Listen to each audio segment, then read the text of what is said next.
नमस्कार, live media में आपका स्वागत है। मैं अनिल सम्राट। देखिए, मुर्शिदाबाद हिंसा को लेकर लगातार बयानबाजी हो रही है। इसमें सपा अध्यक्ष अखिलेश यादव ने क्या कुछ कहा है। उन्होंने कहा है कि ममता बनर्जी वहां कानून व्यवस्था बहाल करेगी।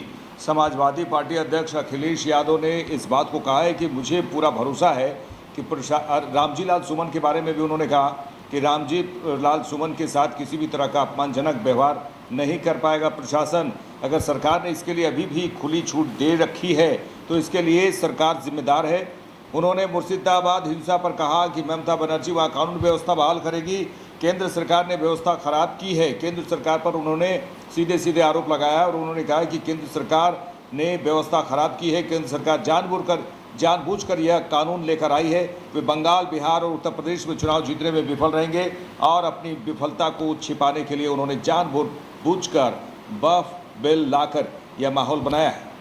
ये मुझे पूरा भरोसा है कि प्रशासन रामजी सुमन जी के सम्मान और रामजी सुमन जी के ऊपर किसी तरह का अपमान का व्यवहार नहीं कर पाएंगे। और अगर अभी भी सरकार ने खुली छूट दे रखी है तो सरकार इसके लिए जिम्मेदार है। सरकार ही इसके लिए जिम्मेदार है। मुर्शिदाबाद में लगातार हिंसा चल रही है। भाजपा बोल रही है कि केंद्रीय पुलिस को वहां तैनात किया जाए। आप कैसे देखते हैं? ममता बनर्जी जी वहां पर कानून व्यवस्था बना लेंगी और केंद्र सरकार ने ही व्यवस्था खराब की है। केंद्र सरकार ही जानबूझ करके इस कानून को लेकर के आई है। बंगाल का चुनाव जीत लें, बिहार का चुनाव जीत लें, उत्तर प्रदेश में नाकाम है, बिहार में नाकाम है और बंगाल में ये भारतीय जनता पार्टी के नाकाम है। अपनी नाकामी छिपाने के लिए वक्फ बोर्ड का बिल ला करके इन्होंने जानबूझ करके। बता दें कि बिहार में इसी साल चुनाव है और इसको लेकर तरह तरह की राजनीतिक प्रतिक्रियाएं तो हो रही है, लेकिन प्रधानमंत्री 24 अप्रैल को बिहार जाएंगे। बिहार में वो बैठक करेंगे और बिहार में सौगात कहा जाए कि बिहार वासियों को सौगात भी प्रदान करेंगे। और 24 अप्रैल को जो प्रधानमंत्री बिहार आ रहे हैं उसको लेकर एनडीए घटक दलों की बैठक हुई। प्रधानमंत्री के बिहार आगमन पर एनडीए घटक दलों के नेताओं में उत्साह भी देखा जा रहा है और ये सभी कह रहे हैं कि प्रधानमंत्री नरेंद्र मोदी का मार्गदर्शन बिहार के लिए बहुत लाभकारी और कल्याणकारी होगा। जी के आगमन की तैयारी को लेकर के एनडीए गठबंधन की बैठक है और पूरे बिहार के अंदर हम कैसे लोगों को विकसित करें, कल्याण करें और उस सारे संदर्भ में पूरी तरह से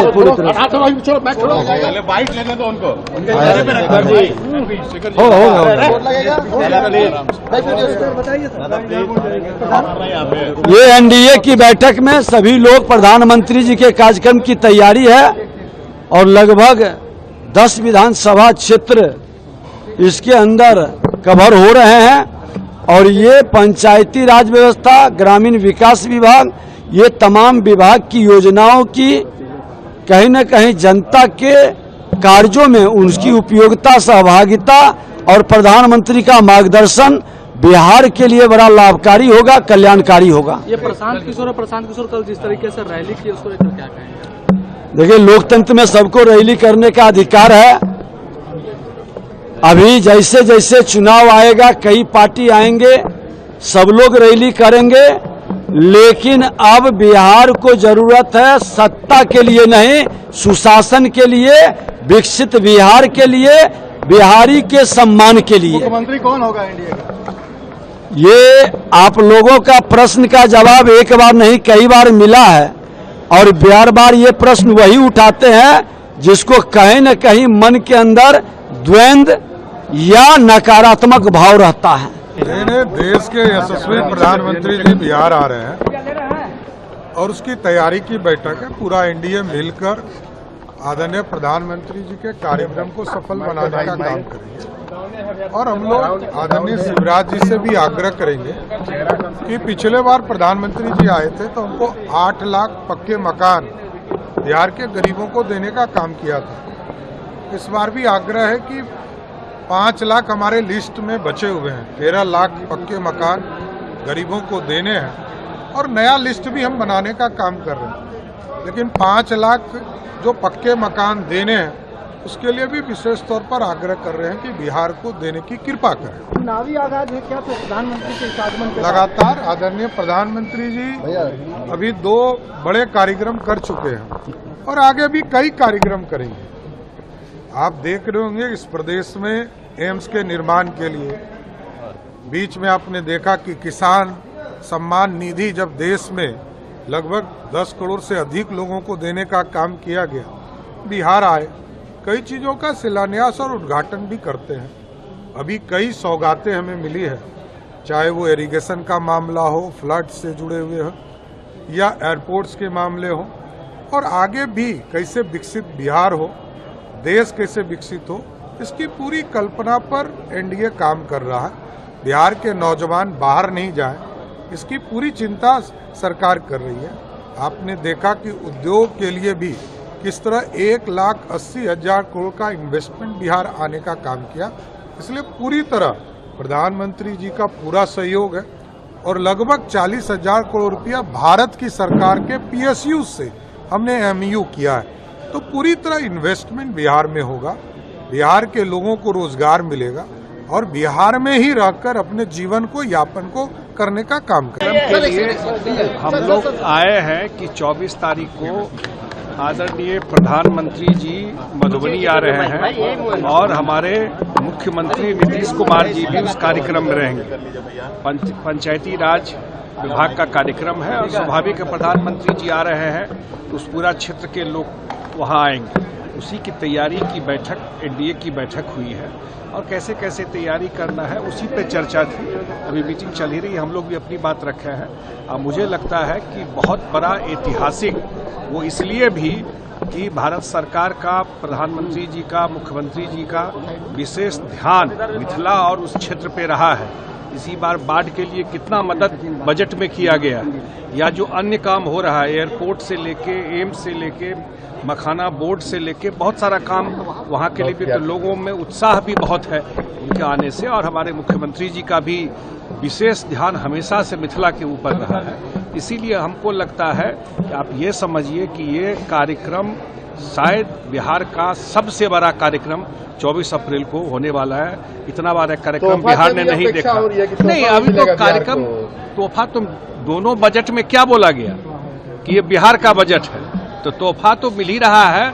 और अगले 5 साल तक की डबल इंजन की सरकार जो है वो हर एक 2 महीना में एक तोहफा देगा बिहार को। प्रधानमंत्री जी ऐसा नहीं है कि वो पहली बार बिहार आ रहे, बिहार उनकी प्राथमिकता है। लोकसभा चुनाव के दौरान भी वो लगातार आते थे और विधानसभा लोकसभा चुनाव खत्म होने के बाद भी वो आए हैं और अब चुनावी वर्ष में हम लोग एंटर कर गए तो वो भागलपुर भी आए थे, अब वो मधुबनी आ रहे हैं। और उनके कार्यक्रम को कैसे ऐतिहासिक बनाना, कैसे सफलतापूर्वक उनका कार्यक्रम हो, इसके लिए सारे जनप्रतिनिधि आज बैठक किए। एनडीए का लगातार बैठक चलते रहा है, अलग अलग जिलों में कार्यकर्ता बैठक हुआ है, अभी फिर सेकेंड फेज का कार्यकर्ता बैठक शुरू होगा। इसके बीच में प्रधानमंत्री आ रहे हैं, तो जनप्रतिनिधि की भी क्या अपेक्षाएं हैं इस कार्यक्रम से, क्या योजनाओं का शिलान्यास करना है, ये सारी चीज़ों पे चर्चा हुई और कैसे इसको और मजबूती से इसको हम लोग एक शक्ति प्रदर्शन जैसा दिखाएं, इस पे चर्चा हुई। तेजस्वी ने कहा है कमल के 20 साल ने बिहार को बर्बाद किया है, क्या कहेंगे? उनके पास अभी ये सारी चीजें बोलने के अलावा है क्या? हम हमेशा कहते हैं कि राजनीति में वो विपक्ष है, कुछ तो वो भी बोलेंगे, उनके पास बोलने के अलावा तो कुछ है नहीं अभी करने को। और वो ये सारी जो भ्रमित बातें वही कर सकते हैं क्योंकि उनके पास कोई फैक्ट्स नहीं और कोई डेटा नहीं है अपने बातों को प्रूव करने का। वो कोई भी योजना पे बात नहीं करेंगे, वो कभी भी किसी फैक्ट पे बात नहीं करेंगे क्योंकि उनको पता है कि जब फैक्ट्स पे वो बात करेंगे, जब वो डेटा पे बात करेंगे तो उन्हीं का जो उनकी जो बिहार की स्थिति उन्होंने बनाई थी उसी का पर्दाफाश होगा।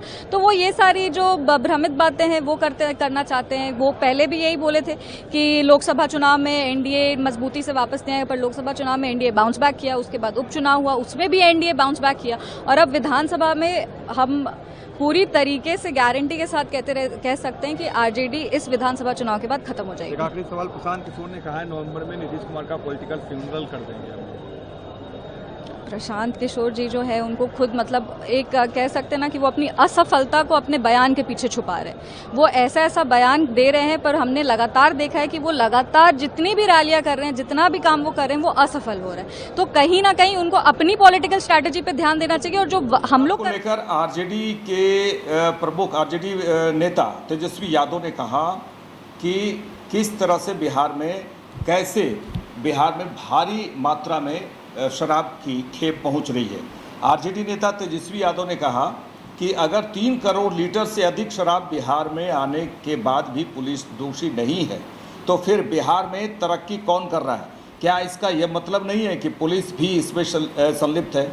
विपक्ष जो है, उन्होंने कहा है कि विपक्ष सरकार को आईना दिखाने और उनकी कमियां गिनाने के लिए होती है। इस बार भी बजट सत्र में उन्होंने कहा और इस बात को जोर देकर कहा कि इस बार भी बजट सत्र में मैंने जितनी बार भाषण दिया था, बिहार के मुख्यमंत्री सामने नहीं आए। फेलियर किसको माने?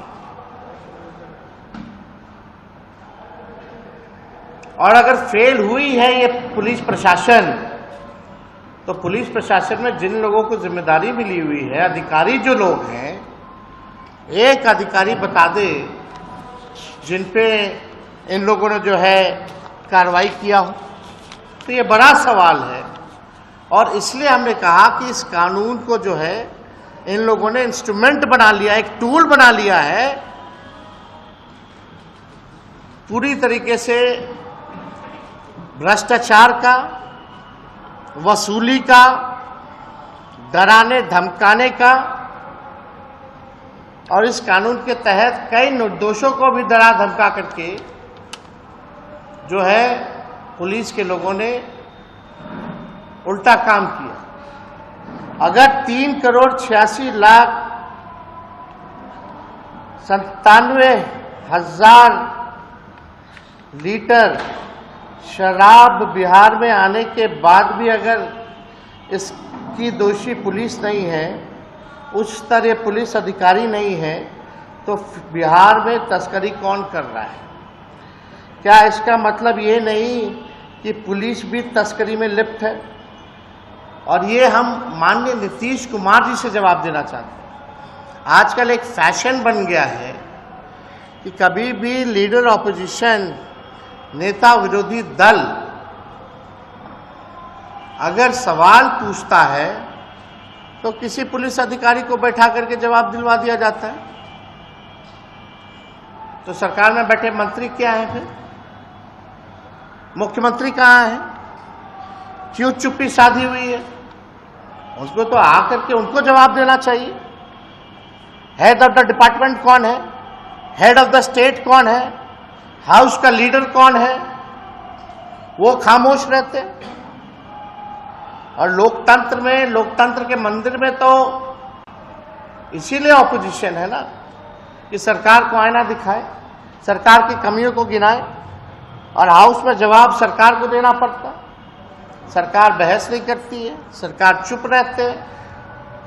इस बार भी बजट सेशन में जितनी बार हमने भाषण दिया, बिहार के मुख्यमंत्री गायब रहे, सामने नहीं आए। और जब भी महत्वपूर्ण सवाल पूछे जाते हो तो किसी अधिकारी को जो है भेज दिया जाता है और जवाब दिलवा दिया जाता है। खुद क्यों नहीं सामने आते, ये जानना चाहते हैं हम।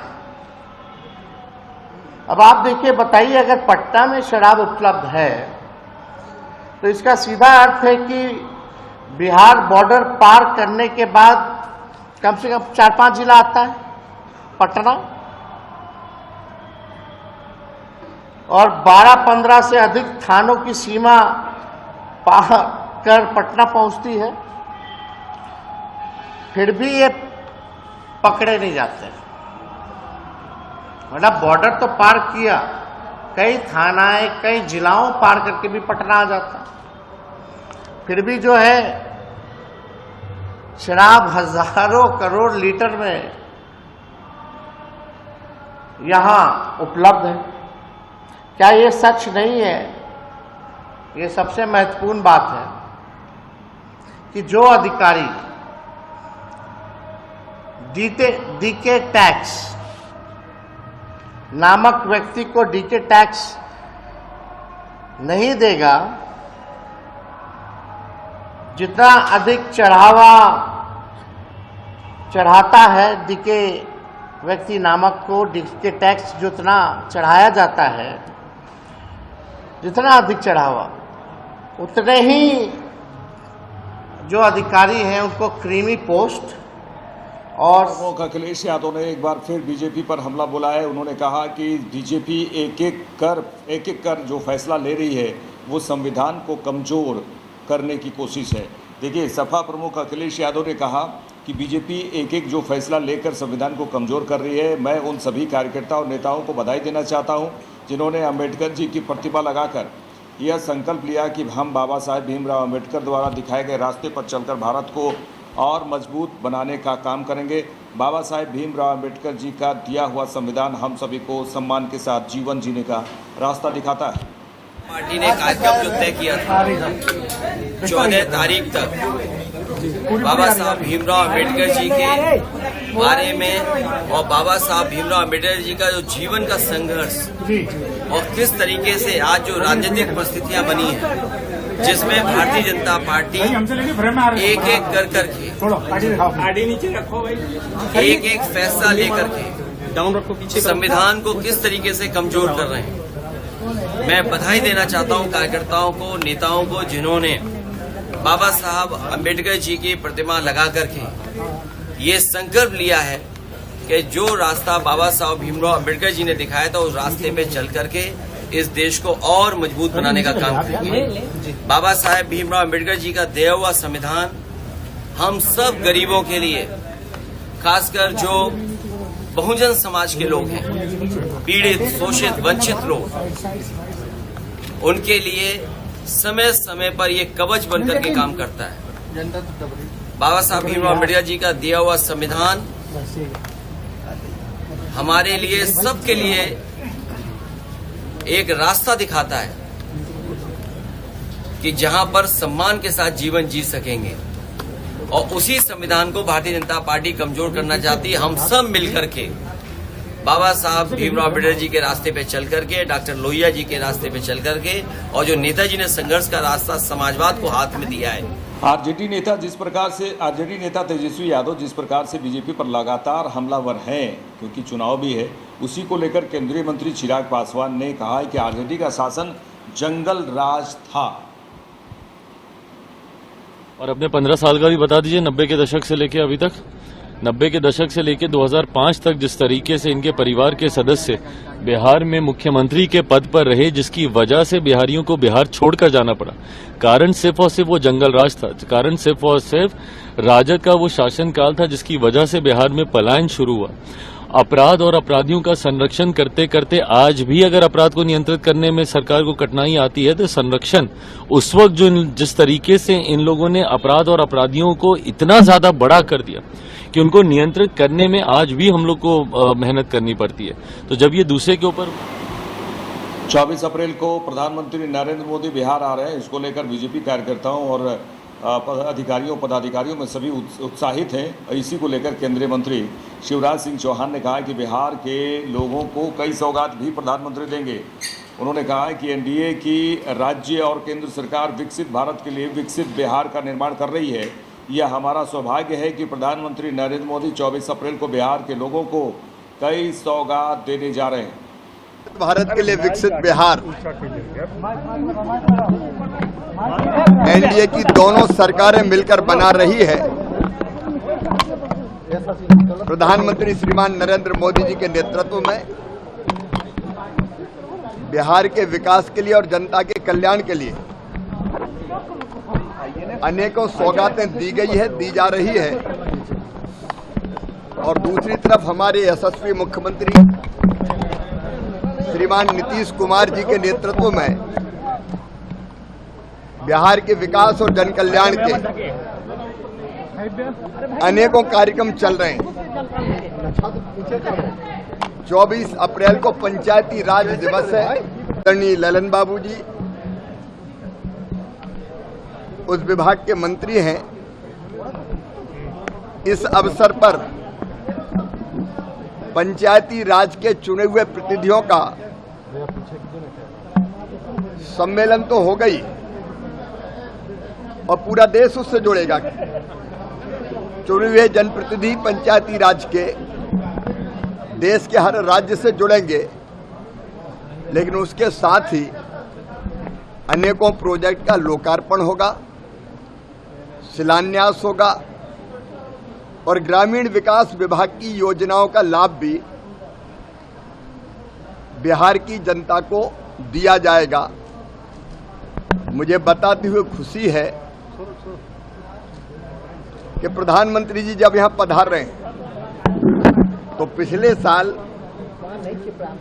मुर्शिदाबाद में जिस तरह से हिंसा हुई है, इसको लेकर बीजेपी सांसद सुधांशु त्रिवेदी ने इसका विरोध किया है। उन्होंने कहा है कि ऐसा सिर्फ पश्चिम बंगाल में ही क्यों हो रहा है, निश्चित तौर पर ये एक बड़ा सवाल है। उन्होंने कहा कि वक्फ बिल में सभी संवैधानिक प्रक्रियाओं को व्यवस्थित तरीके से पूरा करने के बाद पहले यह बिल संसद में आया और फिर जेपीसी के पास गया। जेपीसी ने इस पर बहुत विस्तार से चर्चा की, फिर दोनों सदनों ने इसे पारित किया और राष्ट्रपति के हस्ताक्षर के बाद यह कानून बना। लेकिन फिर भी कुछ लोग इसमें राजनीति करने की कोशिश कर रहे हैं। यह दुखद है। ऐसा सिर्फ पश्चिम बंगाल में ही क्यों हो रहा है, यह अपने आप में सवाल खड़ा करता है कि ममता बनर्जी की राजनीति भविष्य में पूरे भारत के लिए चुनौती बनने की ओर बढ़ती दिख रही है। देखिए, वक्फ बिल समस्त संवैधानिक प्रक्रियाओं को व्यवस्थित रूप से पूरा करने के बाद, यानी पहले वो बिल संसद में आया, फिर संयुक्त संसदीय समिति के पास गया। संयुक्त संसदीय समिति ने बहुत व्यापक उसके ऊपर विचार विमर्श किया और फीडबैक लिए, फिर दोनों सदनों में पास होकर राष्ट्रपति महोदया के साइन के द्वारा कानून बना है। परंतु अभी भी कुछ लोग इसमें जो राजनीति करने का प्रयास कर रहे हैं, दुखद बात यह है कि पश्चिम बंगाल में ही ऐसा क्यों हो रहा है। यह अपने आप में एक सवाल उत्पन्न करता है कि ये ममता बनर्जी जी की जो राजनीति है, ऐसा प्रतीत होता है कि ये पूरे भारत के लिए एक भविष्य में चुनौती बनने की तरफ आगे बढ़ रही है। जिस प्रकार की उग्रता, आक्रामकता, भारत की व्यवस्था के प्रति अवमानना इसमें दिखाई पड़ती है, तो चूंकि एनडीए गठबंधन के पार्टी हैं, तो मैं राहुल गांधी से भी पूछना चाहता हूं, आपने कहा था आपकी लड़ाई इंडियन स्टेट से भी है, तो क्या ये इंडियन स्टेट से लड़ने का एक तरीका है? और ममता जी को भी हमें बता देना चाहते हैं, ममता जी किसी गलतफहमी में मत रहिएगा। याद रखिएगा, ये वही बंगाल था जहां 16 अगस्त 1946 को डायरेक्ट एक्शन भी जिन्ना ने यहीं से शुरू किया था, और उसके बाद एक साल के अंदर देश में क्या हुआ था। तो आप उस नक्शे कदम पे दोबारा चलने से बचिए, अन्यथा देश का नुकसान तो है ही। देश दुनिया के तमाम खबरों के लिए देखते रहिए लाइव इंडिया। नमस्कार।